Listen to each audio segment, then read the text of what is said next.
যাই হোক, সে যদি আমার ভিডিওটা দেখে থাকো প্লিজ কিছু মনে করো না, আমার মাথায় এমনি গরম ছিল তার জন্য উল্টোপাল্টা বলে দিয়েছি। তো যাই হোক, কে প্র্যাঙ্ক করেছে আমি জানি না, হয়তো যদিও সে ভিডিওটা দেখে, তো প্লিজ কিছু মনে করো না। হ্যালো গাইজ, কেমন আছো তোমরা সবাই? আশা করি তোমরা সবাই ভালো আছো আর আমিও ভালো আছি। তো অনেকদিন পর আজকে আবার একটা ব্লগ নিয়ে চলে এলাম। তো চলো তোমরা ব্লগটা কন্টিনিউ দেখতে থাকো। আর এখন বাজে 7টা, এখন দিয়েই ব্লগটা স্টার্ট করছি। আর এখন আপাতত আমার কোনো কাজ নেই, তো বসেই আছি। আর এই যে ব্রাশ করবো, ব্রাশ নিয়ে বসে আছি। আর আমার বোনও এখানে বসে আছে, এদিকে ও ব্রাশ করবে, এখন দুজনেই ঘুম দিয়ে উঠলাম। তো যাই হোক, চলো আজকের ব্লগটা তোমরা দেখতে থাকো। আর একটু ওই চ্যানেলটা একটু নিয়ে প্রবলেমের মধ্যে ছিলাম বলে, তো তার জন্য এতদিন ভিডিও দিতে পারিনি। তো এবার দিয়ে এটাতে ভিডিও আসবে। আর তোমাদেরকে বলে দিই, যে এখনও আমার এই চ্যানেলে নতুন, সবাই আমার চ্যানেলটাকে তাড়াতাড়ি করে সাবস্ক্রাইব করে দাও। তো চলো আর ব্লগটা দেখতে থাকো। আর চলো আমাদের গাছে কত ফুল ফুটেছে দেখিয়ে দিই। আজকে ফুল হয়েছে অনেক, তো দারুণ লাগছে দেখতে। চলো তোমাদেরকেও একটু দেখিয়ে দিই। আর এই দেখো হইস, মুখে কি বেরিয়ে গেছে, একই অবস্থা হয়ে গেছে। তার জন্য আমার ব্লগ করতে ভালো লাগে না, তার জন্য করতাম না আর কি। তো যাই হোক, চলো তোমরা ব্লগটা দেখতে থাকো। আর চলো ফুলগুলো দেখিয়ে দিই। তো এই দেখো গাছে কত সুন্দর ফুল ফুটেছে। আর এদিকে এই যে সাদা ফুল ফুটেছে। আর কোকিল ডাকছে, তোমরা কি কেউ শুনতে পাচ্ছ?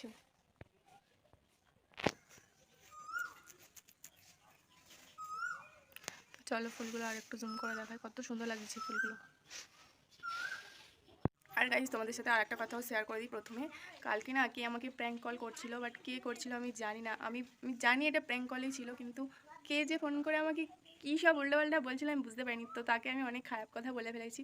খারাপ বলতে গালাগালি কিছু দিইনি আর কি, একটু উল্টোপাল্টা কথা বলে দিয়েছি। তো রং নাম্বার দিয়ে যদি কেউ ফোন করে ওরকম করে, তো যাই হোক, সে যদি আমার ভিডিওটা দেখে থাকো প্লিজ কিছু মনে করো না, আমার মাথায় এমনি গরম ছিল তার জন্য উল্টোপাল্টা বলে দিয়েছি। তো যাই হোক, কে প্র্যাঙ্ক করেছে আমি জানি না, হয়তো যদিও সে ভিডিওটা দেখে, তো প্লিজ কিছু মনে করো না। মাথা গরম বলতে এমনি শরীরটা খারাপ ছিল, তো তার জন্য আর কি ফোন করে সে আর যতবার কেটে দিচ্ছে সে ততবারই করছে, আর আরও রেগে গেছে। আর শরীরটা খারাপ ছিল, আর তারপর আর রাগিয়ে দিয়েছে, তো উল্টোপাল্টা বলে দিয়েছি। তবে গালাগালি কিছু দিইনি, খারাপ কথা কিছু বলিনি। তো যাই হোক, চলো তোমরা ভিডিওটা দেখতে থাকো। আর বন্ধুরা চলো, এখন ঘরটর সব পরিষ্কার করতে হবে, তো তোমাদের সাথে শেয়ার করছি, তোমরা দেখতে থাকো। আর ঘরটর দুটো ঘর বাড়ি মানে সব কিছু আমাদের এখন পরিষ্কার করতে হবে, বাড়ি সব পরিষ্কার করতে হবে, যেহেতু হরিনাম আছে, তারপরে শিব পূজা আছে। তো চৈত্র মাসের 26 তারিখে শিব পূজা আছে, আর আমাদের হরিনামও আছে বৈশাখ মাসের 5 তারিখে। তো তার জন্য ঘর বাড়ি একটু পরিষ্কার করতে হবে, আর কত কাজ বাকি এখনও, আর সবাই মিলে এখন পরিষ্কার করবো। তো চলো তোমরা ভিডিওটা দেখতে থাকো, আর যতটুকু পারো শেয়ার করবো, যতক্ষণ আর ফোন ধরার মতো কেউ নেই, মানে কেউ থাকলেও সবাই সবার মতো কাজে ব্যস্ত থাকবে, আর ফোন কি ধরবে। আর যেহেতু আমি যেটুকুই পারবো ফোন ধরে তোমাদেরকে দেখানোর চেষ্টা করবো। আর এমনিতেও সব কিছু দেখাতে গেলে ভিডিওটা অনেক লং হয়ে যাবে, তো তোমাদের সাথে একটু একটু করে শেয়ার করছি, তোমরা প্লিজ স্কিপ না করে ভিডিওটা দেখতে থাকো। তো চলো তোমাদেরকে ঘরগুলো একটু দেখিয়ে দিই, তারপরে পরিষ্কার করার পরে তারপরে আবার দেখাবো। তো এখন দেখে নাও ঘর বাড়ির অবস্থা কী হয়ে আছে। বিছানার হাল এই হয়ে আছে, তারপরে উপরে ওই সামসেটগুলো সব পরিষ্কার করতে হবে, তারপরে এখানে সব জিনিসপত্র ছড়িয়ে ছিটিয়ে রয়েছে, জামা কাপড় সব কিছু এখন গোছাতে হবে। তো চলো সব এক এক করে আমি বার করবো এগুলোকে, তারপরে আবার এগুলো ঝেড়ে টেড়ে তারপরে আবার গুছিয়ে নেবো। তো চলো পাশের ঘরটাও দেখিয়ে দিই। আর এই দেখো এখানেও সব কী অবস্থা হয়ে আছে, এগুলো সব পরিষ্কার করতে হবে। আর যেহেতু লোকজন আসবে বাড়িতে, অনেক আত্মীয় স্বজন আসবে, তো তার জন্য ঘর বাড়ি সব পরিষ্কার করতে হবে। আর তো চলো, এখানেও সব দেখো জিনিসপত্র সব অগোছালো হয়ে আছে।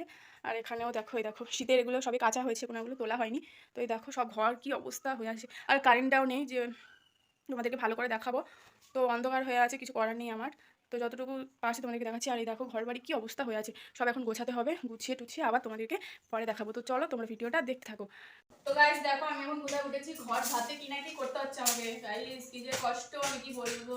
হ্যান্ডেল তো মোছা হয়ে গেছে, আর এখানে সব নামিয়ে রেখেছি। দেখো এই যে কি অবস্থা, দেখো সব এলোমেলো।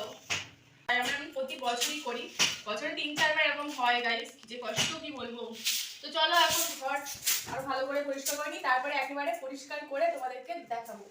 চলো দেখতে থাকো। আর মা এখানে ঘর মুছছে, এই দেখো। আর এই দেখো একটু পরিষ্কার পরিষ্কার লাগছে, আর এখানে বোনও গোছাচ্ছে। আর এই ঘরটাও এরকম মানে আর কি সবে মোছা টোছা হয়েছে, আর কিছু কিছু গোছানো হয়েছে। আর এই দেখো গুছিয়ে নিয়েছি।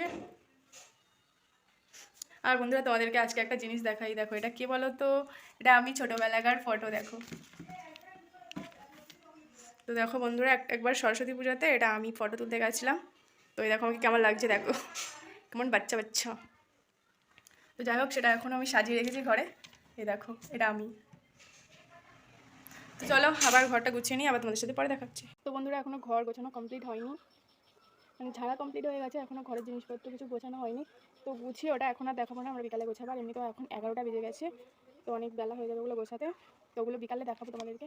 আর চলো এখন আমি হেনা করবো চুলে, তো সেটাও তোমাদের সাথে একটু শেয়ার করছি। আর অনেকদিন ধরে করা হচ্ছে না, তো চুলটা কেমন লাল হয়ে গেছে আর সব চুল পড়ে যাচ্ছে। আর যাদের যাদের চুলের প্রবলেম তারা হেনাটা করতে পারো। তো চলো আমি কীভাবে হেনা করি তোমাদেরকে দেখিয়ে দিই, আর তোমরাও চাইলে বাড়িতে ট্রাই করে দেখতে পারো। চুল পড়া বন্ধ হয়ে যাবে, চুল অনেক ঘন হবে। তো চলো আমি কীভাবে হেনা করি তোমাদেরকে সেটা দেখিয়ে দিই, তোমরা দেখতে থাকো। এই যে ময়ূরী হেনা, তো এটা আমি এখন মাখবো। আর এখানে একটা ডিম লাগবে, আর এখানে তেল, আর এই যে লেবু। তো চলো আমি তোমাদেরকে দেখাই কীভাবে আমি এটা তৈরি করবো, তো তোমরা দেখে থাকো। তো দেখো এখানে 4 লিকাটা নিয়ে নিয়েছি, আর এই লেবুটা এখন দিয়ে দেবো। এতে লেবুর রস দিতে হবে, এই লেবুটা পুরোই দিয়ে দেবো আমি। তো দেখো এবার জলটা লাল হয়ে এসেছে, লেবু দিলে আর কি এটা কেটে যাবে।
তো দেখো বন্ধুরা, ফাইনালি আমাদের দুপুরে রান্নাবান্না কমপ্লিট। আর দেখো এখানে মাছের তরকারি হয়েছে, আর এখানে এই যে ইঁচড় চিংড়ি হয়েছে, আর হয়েছে পটল বলছি, এখানে হয়েছে বেগুন ভাজা, আর এখানে আছে বরবটি আলু ভাজা।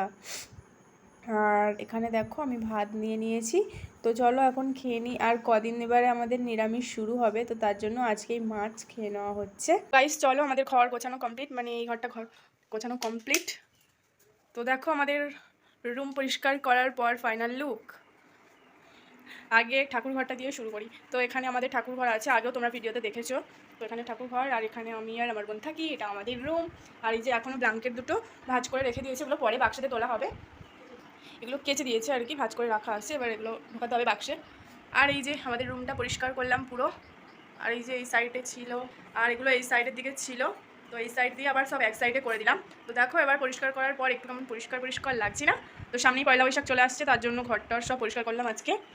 দেখো আমাদের আরেকটা রুমও পরিষ্কার করা হয়ে গেছে, আর এখানে সব জিনিসপত্র গুছিয়ে নিয়েছি। আর দেখো এখন সন্ধ্যা হয়ে গেছে, আর এই যে এখানে গুছিয়ে নিয়ে, আর এই যে এটাও গোছানো হয়ে গেছে। তো সব কিছু আমাদের আজকে গোছানো কমপ্লিট হয়ে গেল। বন্ধুরা সন্ধ্যা হয়ে গেছে, আর আমার একটু শরীরটা খারাপ হয়ে গেছিলো, তার জন্য আর ভিডিওটা কন্টিনিউ করতে পারিনি। তো এই ধুলোবালি ঘেটেছিলাম বলে আজকে একটু অ্যালার্জি হয়ে গেছিলো, মানে আমার ধুলো ময়লাতে একটু অ্যালার্জি আছে। তো তাও আমি কাজ করেছিলাম, তার জন্য অ্যালার্জি হয়ে গেছে, খুব শরীরটাও খারাপ। তো তার জন্য আমার ভিডিওটা এখন ভিডিও এডিট করতে গিয়ে দেখছি এখন তো ভিডিও এন্ড করাই হয়নি। তো আজকের ভিডিওটা এখানে এন্ড করছি। কেমন লাগলো অবশ্যই কমেন্টে জানিও, ভালো লাগলে লাইক কমেন্ট শেয়ার করে দিও। আর যারা এখনও আমাদের চ্যানেলে নতুন, সবাই তাড়াতাড়ি করে সাবস্ক্রাইব করে দিও। আর বন্ধুরা, আমি যদি ভিডিওর মধ্যে কিছু ভুল বলে থাকি তো প্লিজ আমাকে সবাই ক্ষমা করে দিও। তো চলো আজকের মতো টাটা, সবাই ভালো থেকো, সুস্থ থেকো, দেখা হচ্ছে পরের কোনো ব্লগে। টাটা।